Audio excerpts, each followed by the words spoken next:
Greetings all, it's your friend and sometimes YouTube creator, Lord Bite Me Man here.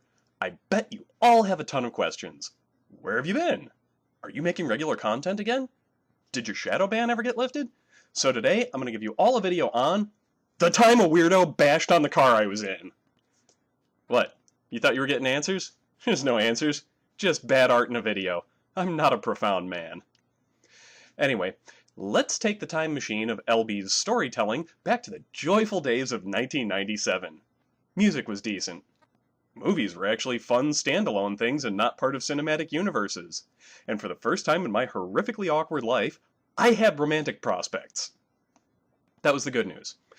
The bad news was, the 90s alternative boom was on its way out, as was new punk. Stan Lee was beginning to pitch Marvel movies to studios, forever ripping the balls off the concept of standalone films, and my romantic prospect lived in the Chicago suburb known as Barrington. I was in the Detroit area. And contrary to my occasional joke about the cause of the Earth's 2 solar eclipses a year, my penis is not, in fact, actually that long.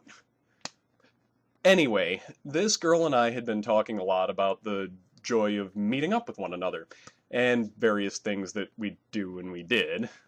Oh, and her school was hosting an event, the Junior State of America or something, and she really wanted me to come and boost attendance to the event.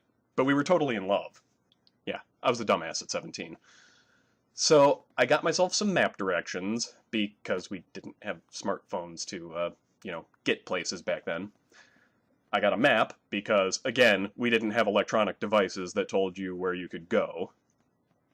A box of condoms and some highly symbolic candy like cherry-flavored Jolly Ranchers and cinnamon-flavored Jolly Ranchers, and I headed to Chicago from Detroit in a Geo Metro. I was a dumbass at 17. Anyway, numerous hours later, I made it to Chicago, and then north through rush hour Chicago traffic on the Dan Ryan Expressway through downtown Chicago, and then finally into the lovely city of Barrington. Now, I grew up as the son of an auto worker living in Southfield, Michigan. Yeah, I was used to fairly spacious, modest working class existence and, modest houses, maybe a little bit of patch of grass, Suffice it to say, it was mildly intimidating when I pulled my humble little Geo Metro with its oil leak into the driveway of a mansion, in a neighborhood of mansions. I didn't know if I just landed the girl of my dreams, or if I was about to be thrown to a pack of wild endangered animals kept in the basement. Well, I got to meet the family, got to hug the girl I'd driven 8 hours to see, and we chatted things up a bit about what was going to happen, when, etc. Her parents arrived home, of course, and shook my hand and showed me where I would be staying.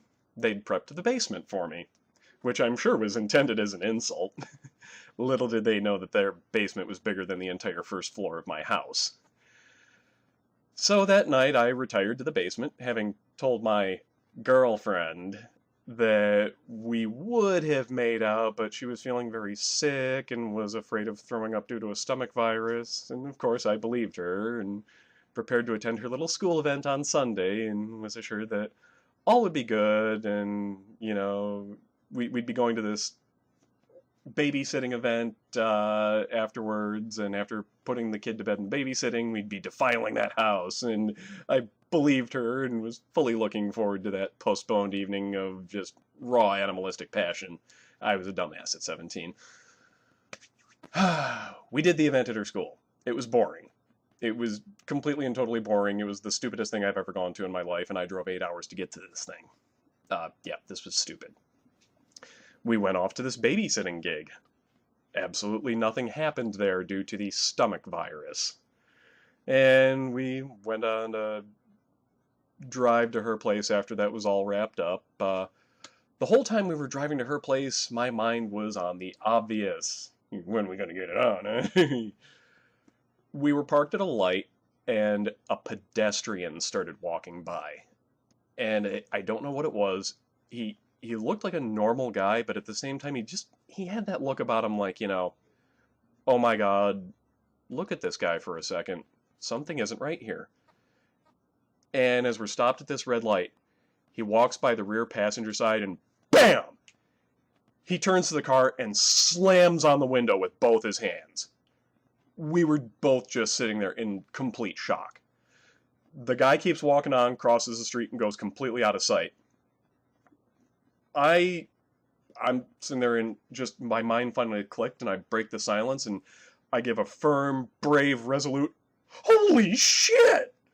She peels out and calls her dad. We both have heart attacks. Neither of them are literal heart attacks. I dwell on the fact that this is 1997 and she has a cell phone, and of course she does because they're rich as hell. And we finally get back to her place. We settle down, all is good in the world again. And of course we don't do anything that night because her stomach virus and all of the slamming just made it act up again. And I believe her because I'm a 17-year-old socially awkward dumbass who's driven 8 hours on the pretense of getting sex and got none whatsoever. All told, this trip sucked. It was a long drive, it was a boring event, I was roped into babysitting, and I got nothing out of the deal. But that guy smashing into the car was pretty awesome because it gave me a story to talk about 2 decades later. Thank you, Rando Psycho!